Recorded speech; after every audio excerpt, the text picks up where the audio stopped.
Hey everyone, welcome to episode number 94 of the Sleep Whisperer podcast. Dr. Trupti Gokani MD is an award-winning board-certified neurologist. She's dedicated her life to developing a unique blend of modern medicine and ancient philosophy. Just the very intersection that the Sleep Whisperer podcast is all about. By melding these approaches, she's become a highly sought-after speaker and health coach, sharing holistic wellness strategy with larger-than-life media personalities like Dr. Oz, the global pharmaceutical giants like Pfizer, and individuals with a wide range of symptoms from debilitating migraines to chronic fatigue. She is best known in Chicago's North Shore for her revolutionary integrative approach to treating headache pain.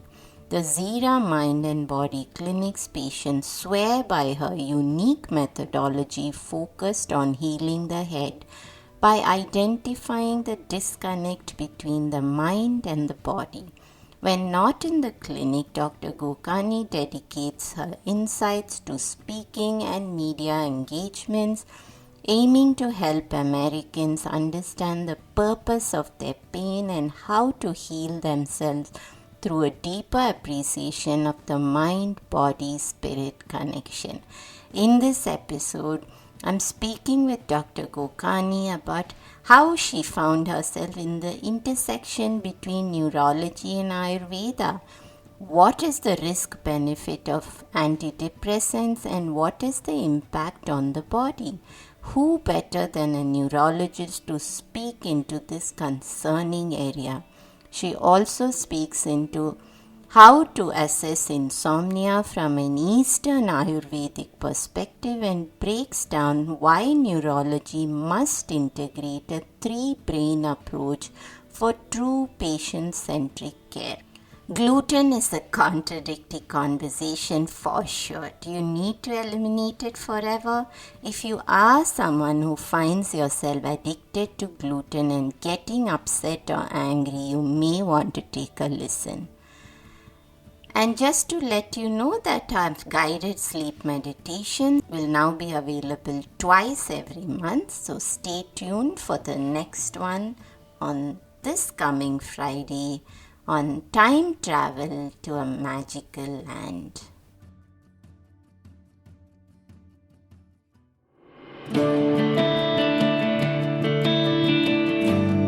Hey everyone, I'm Deepa, Light Functional Medicine Practitioner, author and yogini, and you're listening to the Sleep Whisperer podcast, the only sleep podcast with conversations and meditations.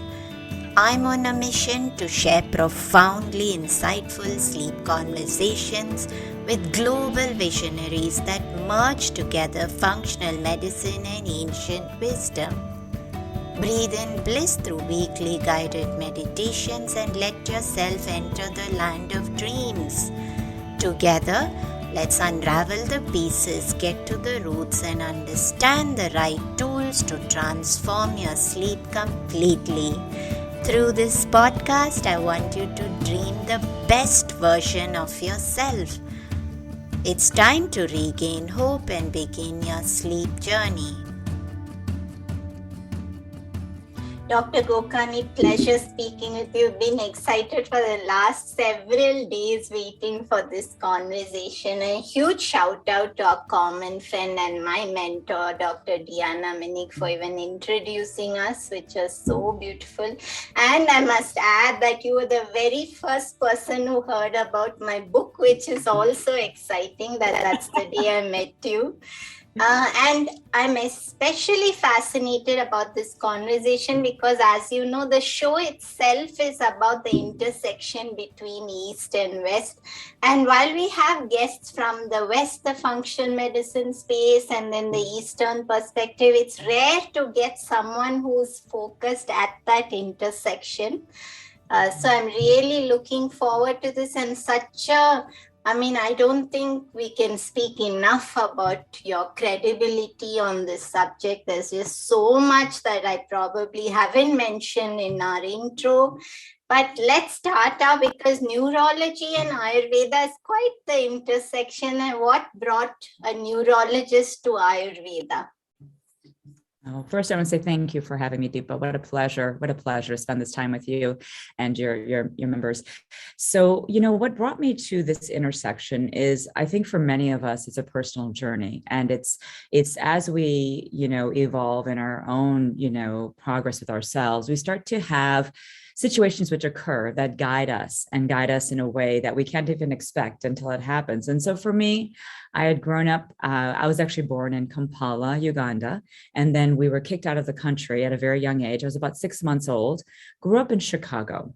And we didn't have roots in Chicago, being of Indian origin, born in Africa, very challenging growing up in Chicago because I didn't really know where I fit in. And I followed kind of the model of what was around me. And a lot of my dad was a physician, and a lot of my dad's friends were doctors. And so I naturally followed that, path and went to medical school. And in my first year of medical school, about 3 months in, I started struggling with sleep issues. And it was occasional, a couple nights a week, I had some problems falling asleep. And then it became every night. And then slowly but surely, I couldn't sleep at all. And then that went on for another 3 months. Now, imagine I'm in a first year of medical school where it's very vigorous, very intense. It's not very forgiving if you're not feeling well, And so I went to all sorts of providers. I went to Western medical doctors, went to therapists, and tried to get an answer. Why am I not sleeping? How come I can't sleep? And it was fascinating because I was prescribed very conventional Western medications, that would put me into a sleep state, but I really didn't feel rested the next day. It actually gave me this hangover feeling. So as I did that, and I finally met with a psychiatrist, I was so desperate. My dad said, see, my good friend, he's a psychiatrist. He'll get to that root cause. He'll help you figure out why. And I said, okay, let's do this. Sat down with the psychiatrist, and within 10 minutes and about 8 questions he asked me. And these 8 questions are actually the questions that are asked for depression. And it's a very specific mnemonic, SIGI caps. And he asked me these questions. Do you feel sad? Do you have insomnia? Do you feel any guilt? Do you have low energy, low concentration, anhedonia, psychomotor retardation, suicidality? Those are the questions. And I said yes to a high number of them because I wasn't sleeping well. So not sleeping well, I didn't have energy, didn't have concentration. And he said, you have major depressive disorder. Here's Prozac. And he wrote me the prescription of Prozac. I was about 23 years old. And I said, what? Prozac? And major depressive disorder? I didn't believe it. I didn't believe it. I said, how could I have that? I got back in my car with a prescription and a diagnosis. And it was honestly maybe a 15-minute visit. And that's just, how it's practiced. We know how conventional medicine is practiced, right? And I didn't find that was my truth. So I ripped up the prescription, and the very next day went to the bookstore. And it was in that phase of my journey I discovered Ayurveda. So I decided not to leave medical school because Ayurveda actually at the pace that I was learning it from the books helped me get back into my sleep again. And I stayed with it, and I decided to go into neurology and then later study Ayurveda as a secondary practice. So that's how it all came together. And it actually started because of my own journey within myself. Wow. And what was really for me a great takeaway is when there's a doctor, a neurologist who is telling the world that I had the guts to realize that antidepressants are not the root and tear up because that's not common. And I did a whole episode on the dangers of sleeping medication themselves. And of course, antidepressants are another subject altogether. But what actually made you have that intuition? I'd love to know. And what do you feel also the challenges regarding these conventional medication? Because people are using them quite commonly, both sleeping pills and antidepressants, even long-term usage. So I'd love to get that little peek into that before we jump into Ayurveda itself. Yes, and it's such an, interesting question I've asked myself is where did that intuition come from? And how did I have that ability to tap into that? At that moment in time, I was very desperate. I was looking for an answer. And to find that answer to be, it's not the prescription, it's something else. And I didn't know what the something else was. So it's not as though I had another answer. I just knew that wasn't the answer. And I think part of following intuition, and I will just touch on one Ayurvedic terminology because it is important, I think, for our listeners, is the concept of pragyaparad, mistake of the intellect. And I think what happens sometimes in our lives is that, not sometimes, I think a lot of times, is that there is an inner voice, there is an inner knowing. And I call that the second brain. When I think about my model, I use these 3 brain approach, which we'll get into later. But it's that second brain, it's that enteric nervous system, the intuition comes from the gut and it tells us something. And we have a choice to listen to it oftentimes. It's just, do we listen? Do we honor it? Do we follow it? Sometimes we hear it and we don't follow it. Why I did it, I'm not sure at that early age. I actually am not sure because I was in conventional training. Now, I'll tell you, I was in my first year of training. I wasn't in my 3rd or 4th year of training. I didn't grow up with pharmaceuticals. Even though my dad was a doctor and a lot of our family friends were physicians, I wasn't someone that took medications. So I will say I came in somewhat open-minded, right? I came in open-minded to, does that make sense for me? I don't want to use the word brainwashed, but I don't think I had a belief system that was entrenched in me that I had to take a pill. So that helped. That helped first and foremost. I didn't have a program from early childhood telling me that prescriptions were the way to go. My parents didn't model that. So that was wonderful because I had that ability to make a decision without having that program in me. So I was able to follow my intuition. So I'll start with that. And then let's go talk about the medications. And I know you and I are not here to give any medical advice. Anything that's being said here is really not to be taken by any of the listeners as a reason to stop a medication or to change their prescriptive nature. Always talk to your own physician. What I'll say is my own personal opinion is that with pharmaceuticals, they serve an amazing purpose. And I do, at this moment, do prescribe medications. And I prescribe them incredibly gently and wisely. When someone is in acute crisis and someone is really feeling that they have done as much as they can with the non-Western tools, and they're struggling to keep up with their home, keep up with their career, keep up with their marriage or their lives, then I feel it's okay. And I feel it's really my job to educate them, the risk benefit of the medication, and choose within the medications the safest one to take. So starting with number 1, is it needed? And is it something that will help them kind of bridge them? And so I look at medications as a bridge to get someone somewhere else. But I'm also kind of tough. If someone has been on the medication for about 6 months and I've given them an opportunity to work on things at home, at work, given them tools on how to do that, and they haven't quite done that, even though the medication is getting them to feel better, anxiety is better, sleep is better, moods are better, headaches are better, and they're not doing the work, not changing their diet, not doing all the things that we recommend in Ayurveda, then I get tough. I'm not going to keep on prescribing the medication for you. This is not what I do. I don't just keep you on this. You are here to learn now. What is your lesson behind the pain? What's your lesson behind the insomnia? What's the lesson? What have you not heard about this? Why is your brain and your body giving you this signal of disturbance? Because I do believe pain is a message. Insomnia is a message. It's telling us that we're not in alignment with ourselves. So I'm somewhat tough. I do prescribe at this point, but I'm also tough with when I say, now it's enough. You've been on this medication for a while. Have you been making the changes? And for some individuals, they make those changes. They need more time. And as long as the medication isn't giving them side effects, I'll give them more time. When it comes to the short-acting medications, I'm a little bit more concerned, especially the benzodiazepines. We know the benzodiazepines can be very addicting, okay, and can actually lead to a lot of challenges down the road. I've actually been doing microbiome testing.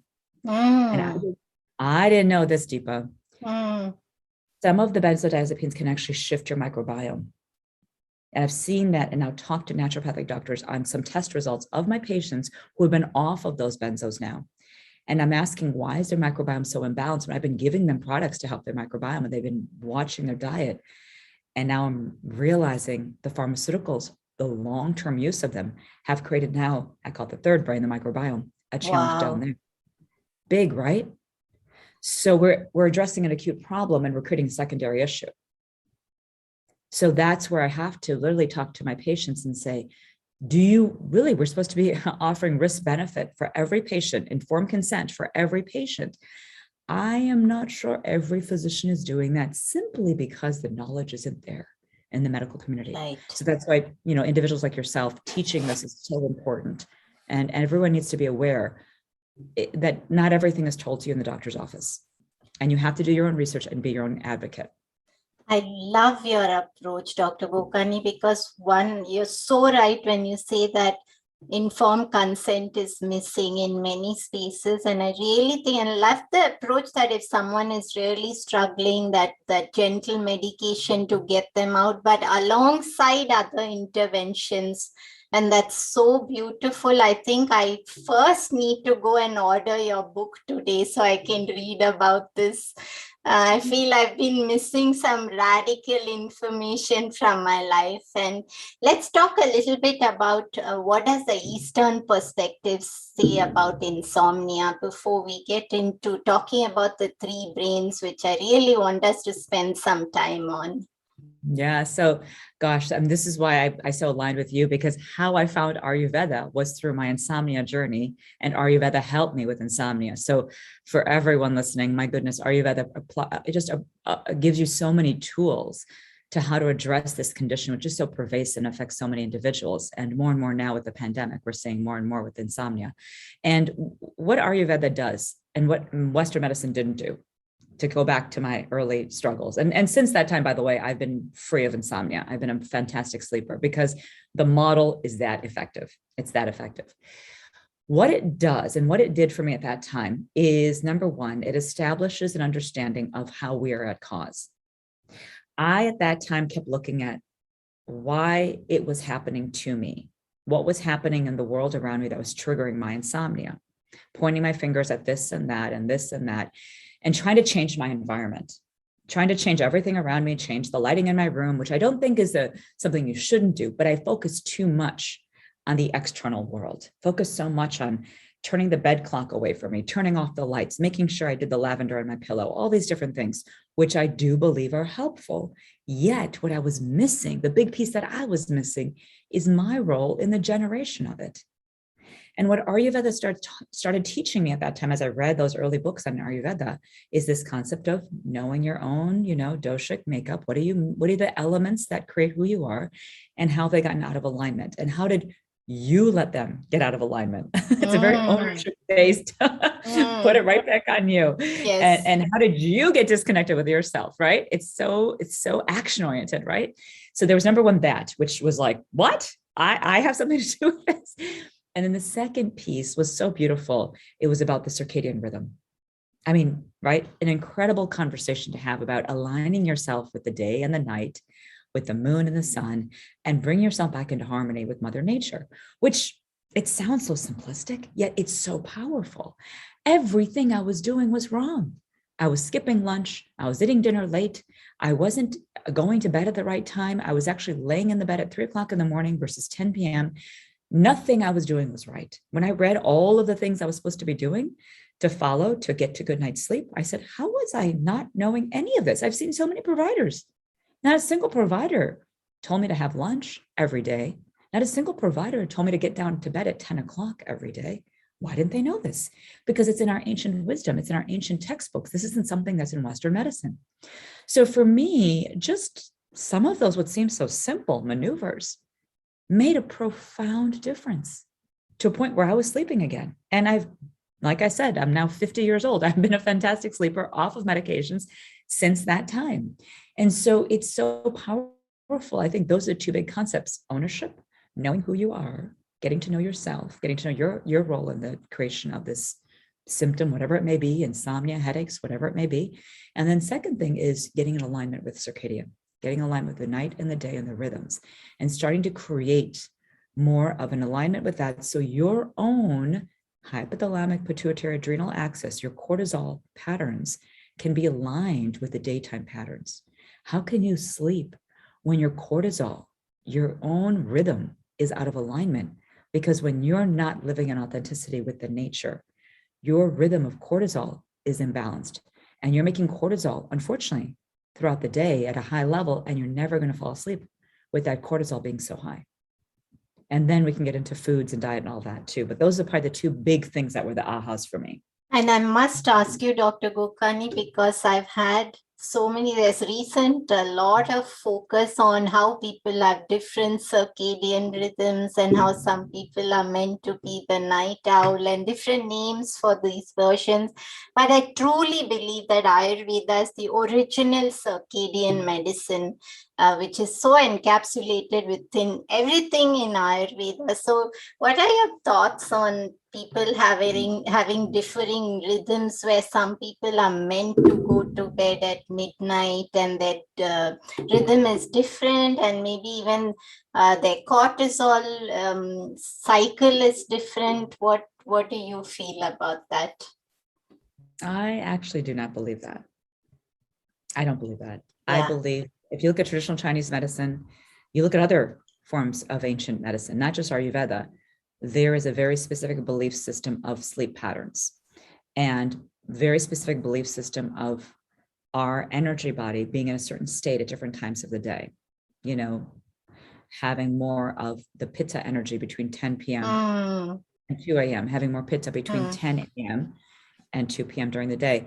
So when you fall into that energetic state, it doesn't matter who you are. It's the universe that gives us that energy.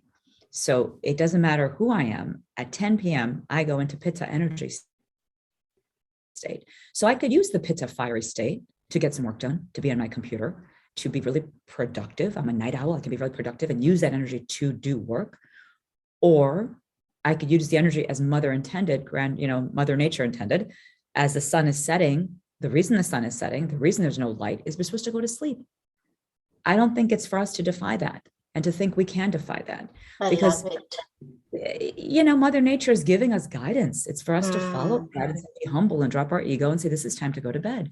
And if we can use the pitta energy to clear out our liver, cleanse, because that's what fire we know does, is metabolic energy. Close your eyes, go to bed, let the liver do its detoxing. You get 4 beautiful hours of cleansing, heavy cleansing between 10 and 2. You can stay awake for it and skip it, or you can go to sleep and honor it and feel fantastic the next morning.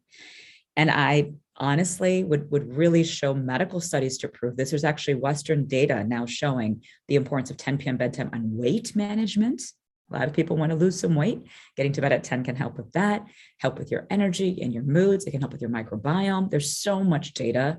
I would encourage the listeners, if they believe that, to go research this. There's enough data to show that there is an organizing principle the universe has given us, and it's for us to follow it and not to defy it.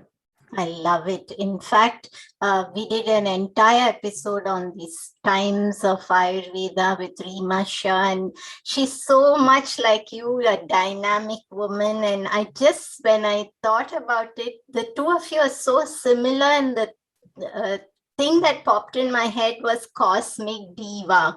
So I feel like you're this cosmic diva when I was speaking with you. But I am really going to rush into our 3 brains because I want us to spend some time there. And there's so much that you're speaking about, which I feel we could go on for hours. So just tell us a little bit about the 3 brains, because the way you described or gave peeks into this at the beginning was totally different from what I actually expected. So I'd love to dive deep into this.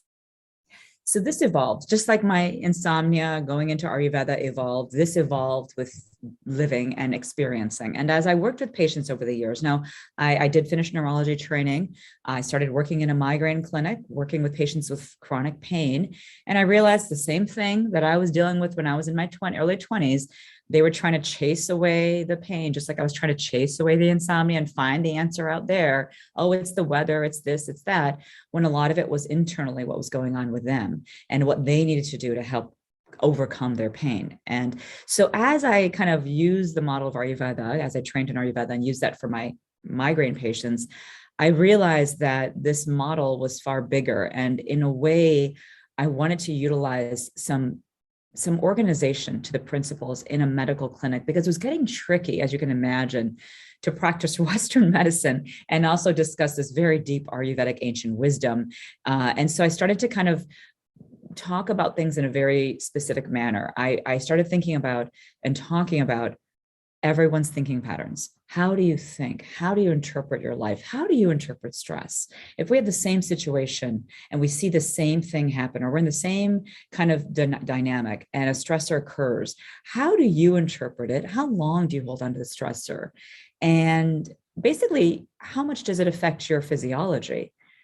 And if you compare it to me, are we at the same place or do we have very different responses? And very often, as you can imagine, we all have very different responses. I was intrigued as I talked to patients how the same patient would experience the same thing, the weather shifting, for example, and yet one patient would have such a reaction to it and the other wouldn't. And I said, there's something with their HPA axis, there's something about their stress response system. So as I studied that, and this is what I call the first brain, I thought about the first brain, the central nervous system, the brain that's in our heads, as not just the processing center of how we have executive functions and how we can move and feel our sensations and have action-oriented, activities during the day, but how are we thinking? How are we processing? How are we interpreting stress? And what do we do with that interpretation? So that whole process led me down the path of NLP, Neuro-Linguistic Programming, which is basically understanding our brain programming and really getting a sense of either how is our program helping us with the strategy we have, or how is that program working against us? And for so many with symptoms that struggle, they have a program in their brain that is operating against them, meaning they're interpreting things at a level that is not in alignment with their natural Ayurvedic state. It's pushing them into Vata, it's pushing them into Pitta, it's pushing them into Kapha energy. Because I was seeing all these Vata unbalanced individuals coming in, Pitta unbalanced, and I didn't get the why behind it. I'm all about the why behind everything, right?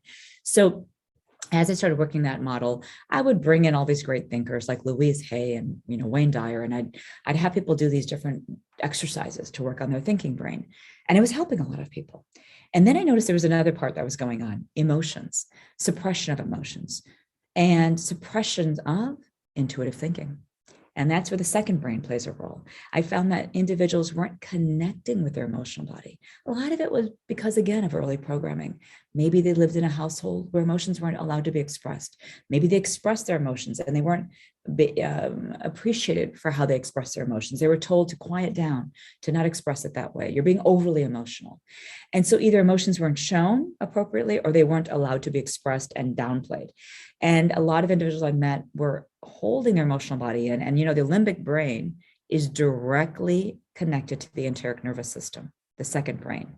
The emotional thinking brain is actually connected to your enteric brain. So, you feel the butterflies in your stomach, you feel that feeling. When it comes to stress response, what's interesting is we don't only respond from our first brain. We respond, how do you feel? I feel stressed. The feeling part comes into, which is the second brain. So going into that piece was another piece I started doing with patients. As I worked on the first brain, I started going into emotional processing and intuition, talking about pragya para, the mistake of the intellect, why you're not listening to your emotional body, what's blocking you from that. And then the third piece, the third part of the brain is what I consider the microbiome, is the third brain, because my goodness, the 100 trillion bacteria down in the gut, they are really action oriented and they will respond to the first brain. If you're stressed, unfortunately, if you're carrying stress for too long, within just short bouts of stress, cortisol release and norepinephrine release, you can shift your microbiome and start producing pathogenic bacteria. In this age, at this time, the most important thing for everyone to do is to monitor gut function, because 70% of your immune system is in your gut. And so processing stress can actually interrupt that healthy balance of your gut. And then what's interesting is the microbiome themselves, there's actually more conversation from your gut to your brain than there's from your brain to your gut. So if your microbiome is not really happy, they're not going to allow neurotransmitter production like serotonin. They're not going to allow B vitamin production to happen. They're the ones that break down your carbohydrates and your proteins. They won't do that job if they're not healthy. So it's this very organized, the way I look at it, first, second, third brain approach I'm using, which looks at how is the health of each of these three brains? Where do we need to focus our attention? For some people, it's a lot of first brain work. For some, it's a lot of third brain work. For some, it's all three. Yet I think it's important to at least address all three and to make sure we're aware that all three play a role in our overall well-being and health. So that's kind of the newer model I brought out. And I think it's really important to assess them. So I have a quiz that assesses the three brains and just get a sense of where people are out of alignment, and then use our model that we have, use Ayurveda, use NLP, use the tools that we have to bring all of us into alignment. So that's kind of the big picture. And I must share recently, Dr. Gokani, that I had a client who she did everything. She truly tried everything with her diet and with changing up her exercise, with fasting as a therapeutic tool. And she just didn't budge in terms of improving her microbiome, her digestion. And it was all linked to the stress piece. So I'm so happy to hear, because I truly think that we speak a lot about stress, but when it comes to action and actually utilizing the subtle tools to bring the shift, still there's so many people who don't bring the importance that is required to manage and reduce the stress response. So I'd love to jump into now, how do you use this three brain approach to actually help someone? So you said, of course, you've got the quiz, but once you do, could we take a gentle dive through all the three areas and what are the kind of tools that you typically use to help someone? Yes. And as you can imagine, it's been, this is a 20-year journey of coming up with the model, and there's a lot of information in each of those different areas. And I think the easiest way to look at it is after assessing, where someone's feeling out of alignment. And most people that come to me now, it's coming because of some health challenge.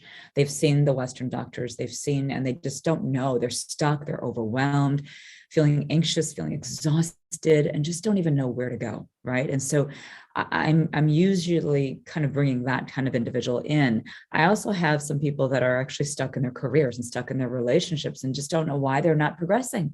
What is holding them back? And what's interesting is the model, kind of works for anyone, really all areas of life. And I find is that the first thing to assess is what area of life is most challenging for you. Like, what's the number one area? And I think that's the most important question to ask. Is it health? That's if you improved your health, would all the other areas of life, and when I say areas of life, I'm talking about career, relationships, family, spirituality, personal growth. If your health was better, would all these other areas improve? Or is it your career? If your career was more aligned with then all these areas, or your relationships, or your family. So I find, what is the area? And like I said, most people right now are coming to me with health related, but I have some coming with other areas. And then I say, okay, so now that you've chosen your area, let's figure out what is your pattern of operating in that area. This is the first brain approach. What have been the challenges? Give me your stories. Like, what are the stories of, let's say, your career? Give me every situation you've been in and what has happened. What's been the outcome of that situation? With your health, what's been the outcome of the situation? What have you done? What have you tried? And what's been the outcome? And what happens is, as they're storytelling, this is called the detailed personal history I collect, I get a sense of what it is that their program is unfortunately allowing them to repeat. It's repetition. It's basically NLP is breaking a pattern, interrupting a pattern that is generated by the subconscious mind. Obviously, we don't know we have that pattern. If we did, we would stop doing it. And so I'll give you an example of my pattern, because just to give it some tangible, when I, entered into, my first year of medical school, I had a pattern. What was my pattern? So my pattern was, I mentioned I was born in Kampala, Uganda. I grew up in Chicago, very conflicted. I didn't really know where I belonged because, right? I mean, kicked out of Africa, so didn't really belong back in Africa.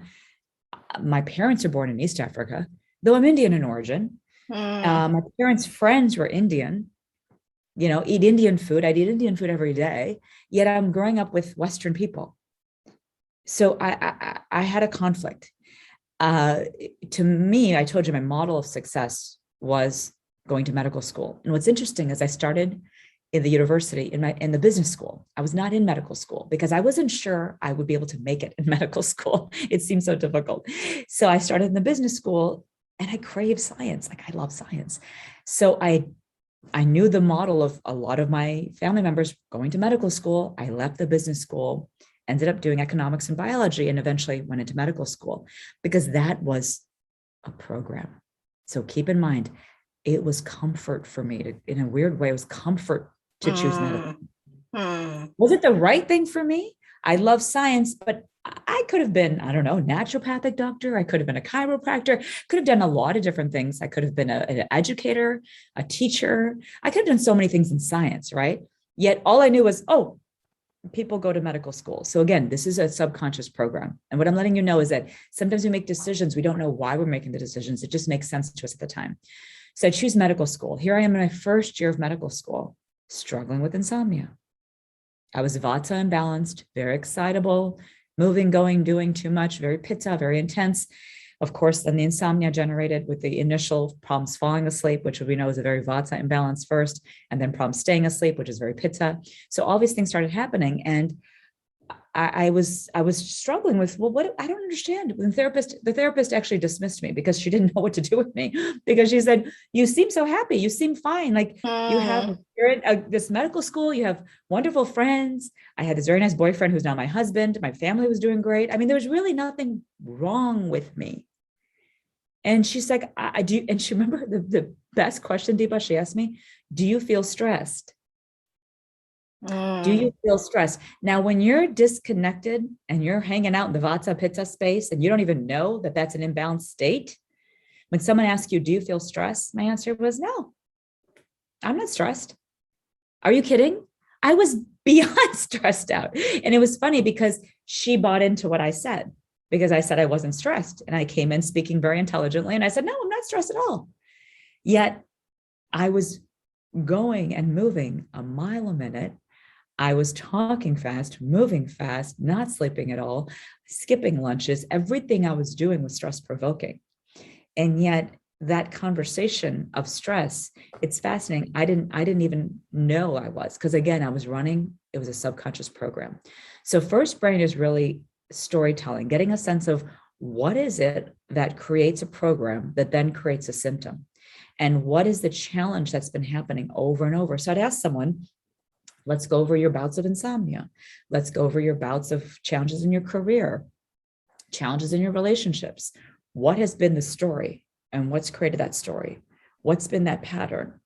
And it's the really way you're describing it, Dr. Gokani, is also, I think people can connect to if they feel a sense of restlessness, unable to sit in a place for too long. You know, there are the people who says, I can't sit doing nothing. I have to keep doing something all the time.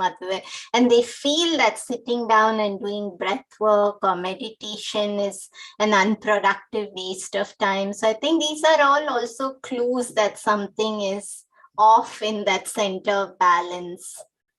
100%. I'm so glad you brought that up, because you said something so powerful there. This challenge individuals have with sitting still and it not being productive. Let's talk about that word productive, right? Right. Productive. You know, especially here growing up in America, right? Everyone has this very disturbed view of productivity.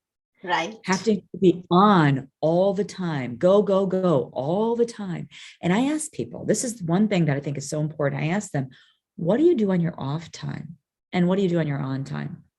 Because your on time, I don't mind if you at work, take it up a notch, move up your cortisol, you're working efficiently and productively, and maybe drink a little coffee. Maybe you have some things that are due, some projects you need to get taken care of. I can appreciate that, because that's kind of our Western and now world culture. What are you doing on your off time? What are you doing to recuperate? What are your practices? Are you meditating? Are you doing yoga? Are you taking walks in nature?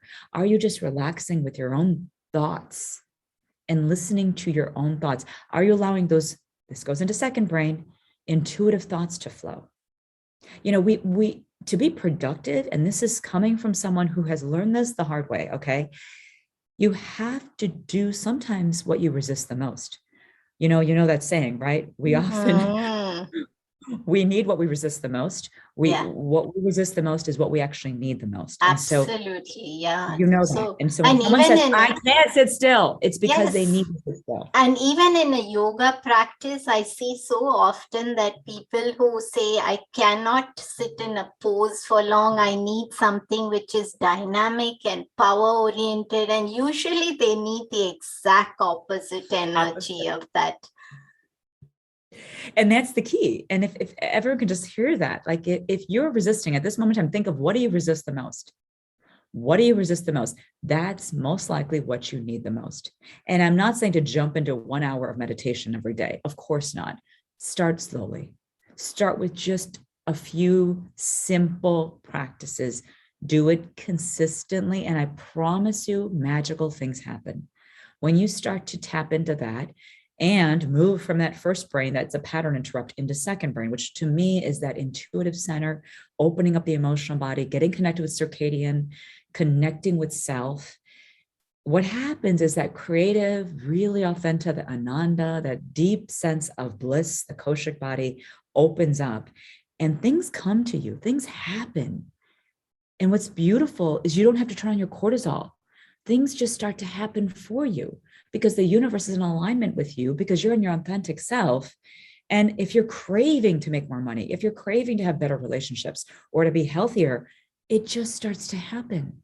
You start to become healthier. You start to release the insomnia, you release the pain, you release the challenges with work, money starts flowing in, relationships start flowing in, good friends start flowing in, the family members become easier to deal with, everything becomes easier. And again, I've seen this firsthand, not with myself, but with all the people I've worked with for 20 years. So I always say, if you're resisting it, pause.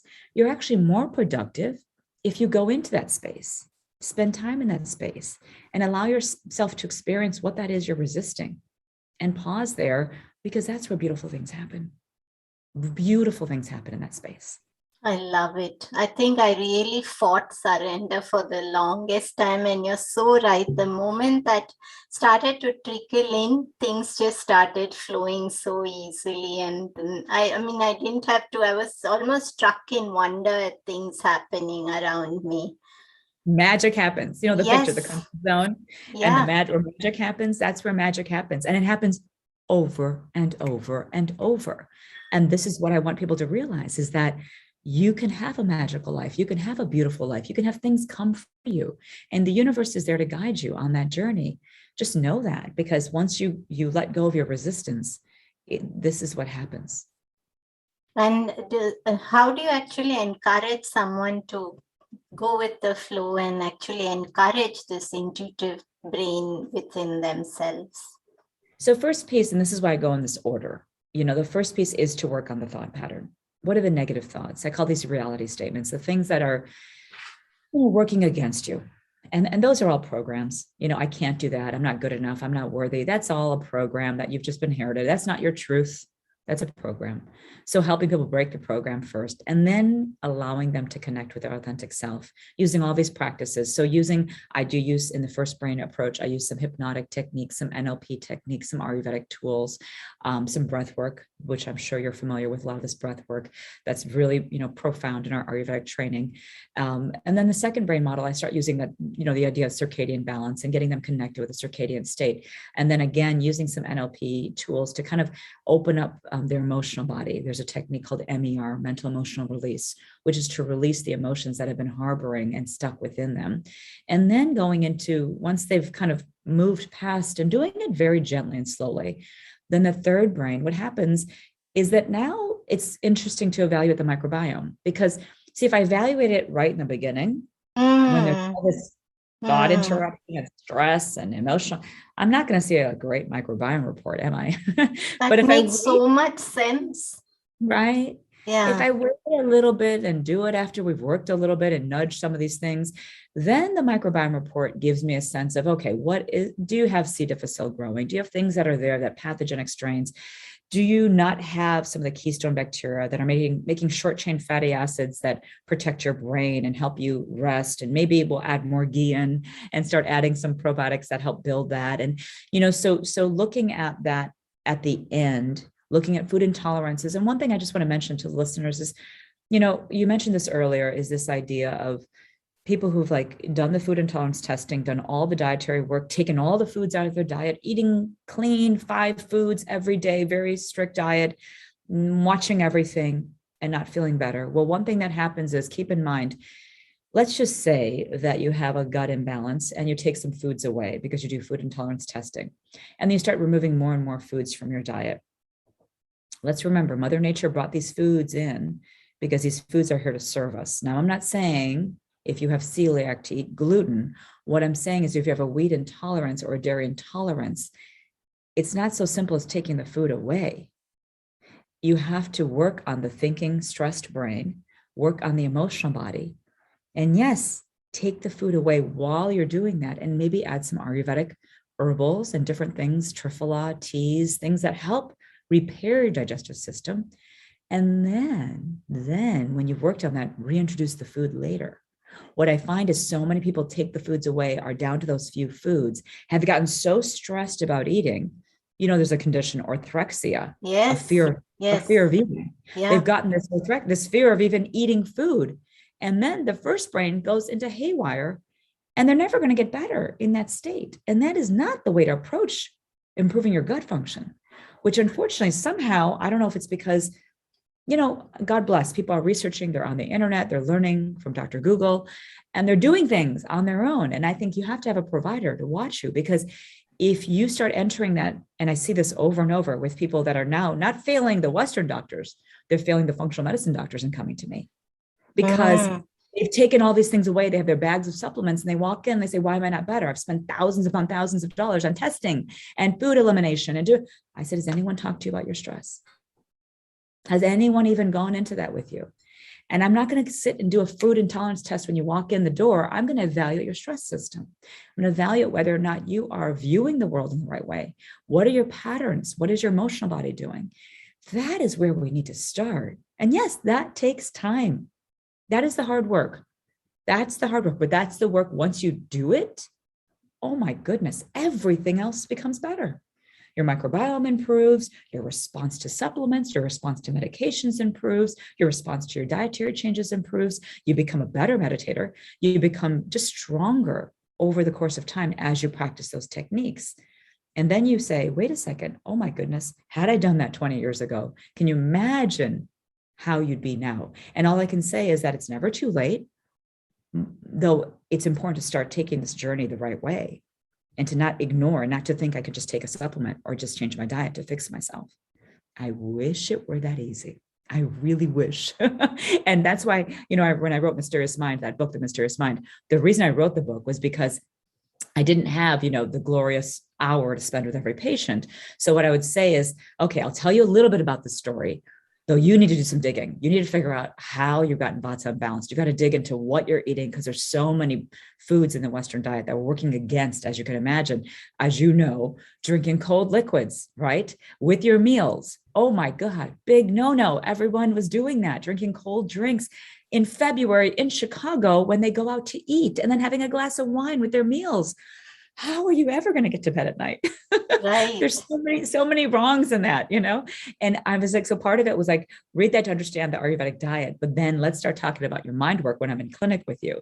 And it was just overwhelming, the amount of things that were really important to improve to get them feeling better. So there's so much within the first, second, and third brain, but I think that order to me makes sense, at least right now. And so I have like 27 videos, people watch the videos, and then we do the coaching calls in between the videos. And that's how I present it. Lovely. And I must ask you this because you mentioned it briefly, but I was going to ask you that before you spoke about it, which is, what are your thoughts on gluten? Because it's so divided. On one hand, you have great Ayurvedic practitioners talking about how wheat is not the problem at all. It's the Agni that's missing in people. And then, of course, the entire functional space is completely anti-gluten. So do you feel it's the food that has to be removed temporarily while other work is done, and then some people can reintroduce it, or is it nothing at all? Yeah, it's fascinating, isn't it? So my daughter was getting headaches when she was 5 years old. She's 19 now. And fascinating, I was in a headache clinic, right? Migraine clinic. And I'm getting calls from the school nurse about my daughter having headaches at school. I mean, what a juxtaposition to be in. And how this journey began with the food intolerance testing was, at that time, about 15 years ago, I started looking at food intolerance tests and said, and this is before you could find gluten-free foods and dairy-free items at the grocery store, 15 years ago. And I started looking at these tests, and my daughter's test results, oh my goodness, she was 4 plus for dairy, 4 plus for gluten, 4 plus for eggs. What was I feeding her? Eggs, gluten, and dairy all day, every day.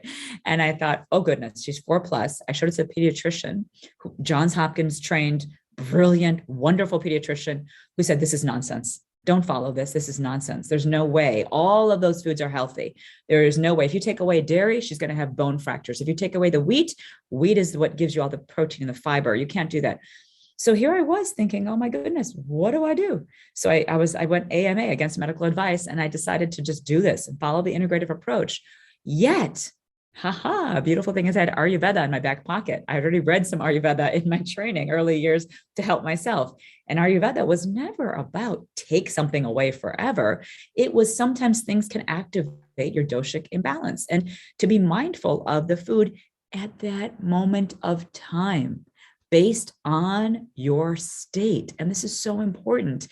Again, unless you have a genetic issue like celiac disease, remember the food intolerance test results are based on your energy body at that moment in time. Right. Nothing is forever, yes. Right? Yes. Nothing is forever. So like you said, with my daughter, what did I need to do? Yes, I did remove the foods at that time. I also gave her some probiotics. I gave her some different herbals, Ayurvedic herbals, strengthened her Agni, like you said, her digestive fire, worked on her mind. She was a little stressed at that time, did a little reverse nostril breathing with her every day, gave her some essential oils when she was in pain to learn how to breathe, learn how to receive the pain, to know the pain isn't there as a danger signal. It's there to guide you because something was not aligned. Taught her about the gut and the brain early on at age 5, and mindful eating, did a lot of things with her at that time. Headaches went away. She's 19 and she's pain-free. Okay. They were happening every week. Yeah. They went away within 2 months. So what's interesting is I didn't need to listen to the doctor. I knew there was something with Ayurveda that was right. And there was something with functional medicine that was correct. Though what was interesting at that time, there wasn't really guidance on how long you eliminate the foods. So what did I do? Trusted my gut, like I try to do. And I just said, let's see, she's feeling better. At a certain point, maybe 6 months into it, I started introducing the foods back in to see how was she feeling.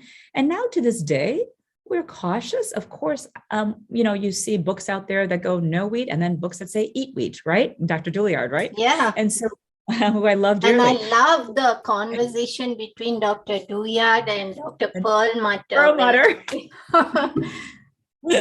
Everyone should listen to that because it's a fascinating conversation. And I just think everyone here, just listen and trust your intuition. But no, nothing should be taken away forever unless you really have to. Work on yourself, strengthen yourself so you can reintroduce things in and eat the right quality, please, of wheat. Don't eat processed wheat, eat complex carbohydrates, right. Whole grain, sourdough bread, or I love live grain, that kind of sprouted grain bread. If you're going to have it with ghee, oh my goodness. That's my favorite thing. I'm coming home. You better serve me this. Try. I will. I know we are almost out of time, but I will encourage our listeners to get your book, and I'm going to get your book, The Mysterious Mind. But could you wrap all of this up for us if someone's actually really struggling with sleep, and how might they approach it with this approach? And one other thing I wanted to tell you, when you were talking about mindset and thought patterns that don't serve you, a lot of times it's also people who've given themselves labels of illness, and then it's just become who they are, and they don't believe that they can change. They believe neuropathy is part of them. They believe IBS is part of them. And that doesn't serve them at all. So I love your approach. I hope people like that do pick up your book and actually change and start with those thought patterns. But let's just wrap it up with some insomnia and maybe a nighttime routine, whatever you would suggest to help people. And I will say one thing. Yeah, yes. I'll say one thing, just because The book was written, I just want to make it clear for the listeners, the book was written about 5 years ago before I put in a lot of the mind work. So the book is fabulous in terms of giving us guidance with the Ayurvedic doshic state. It's a little bit more focused with migraines. So it's great for those that are suffering with pain or curious about how to bring in Ayurveda with that. If you want more updated NLP, on my website, truptigokanimd.com, click on learn more. You can watch a free masterclass. It's completely free. It's a 45-minute masterclass that gives updated information that the book doesn't cover. So it's kind of a nice bridge that goes more into NLP and all of that. So just wanted to share that. So really, what I would say to wrap up is most important thing to start with is accepting the fact that you don't become one with your pain body. You don't become one with your condition. Realize the condition or the symptoms are there to serve you to become a higher version of yourself.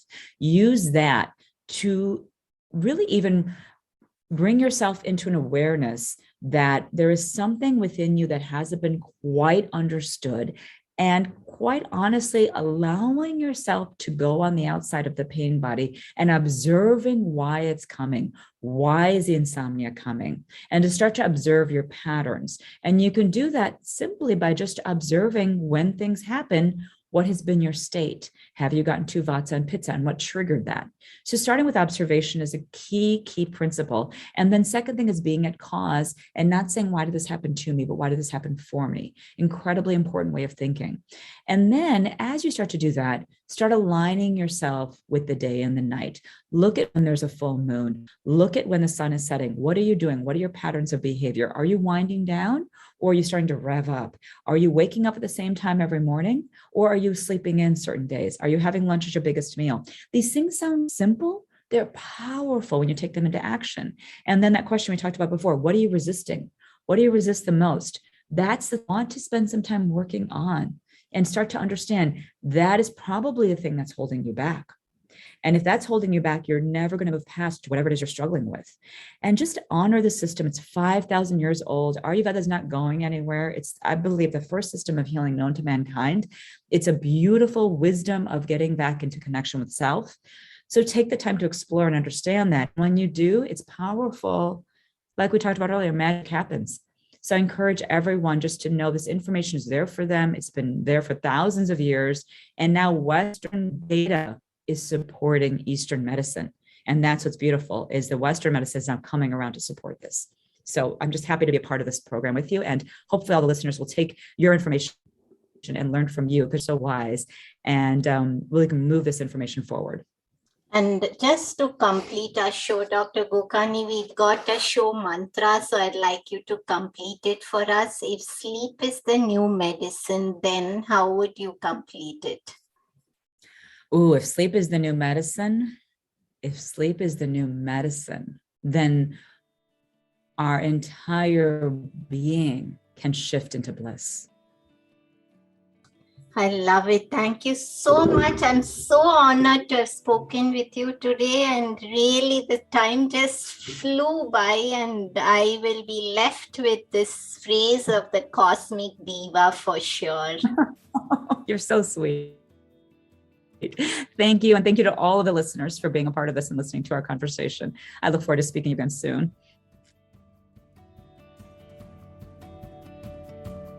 Hi everyone, I hope you enjoyed the show today. Just a reminder that this podcast is for information purposes only. It is not a substitute for professional care by a doctor or otherwise qualified health professional. This information is provided on the understanding that it does not constitute medical or other professional advice or services. If you are looking for personal help on your health journey, do seek out a qualified professional. Please do make your own healthcare decisions based upon your research and in partnership with a qualified healthcare professional. It is in no way intended as medical advice or a treatment or cure for any condition. Be sure to always directly work with a qualified practitioner before making any changes to your diet or lifestyle that may feel out of your realm of comfort or understanding. If you are looking for an allied functional medicine practitioner, do seek out more information on www.phytothrive.com. It is important that you have someone who's qualified and understands your health personally in order to provide adequate care, especially when it comes to chronic health condition. Be sure to subscribe to the Sleep Whisperer podcast on your favorite podcast app to get each episode as soon as it launches.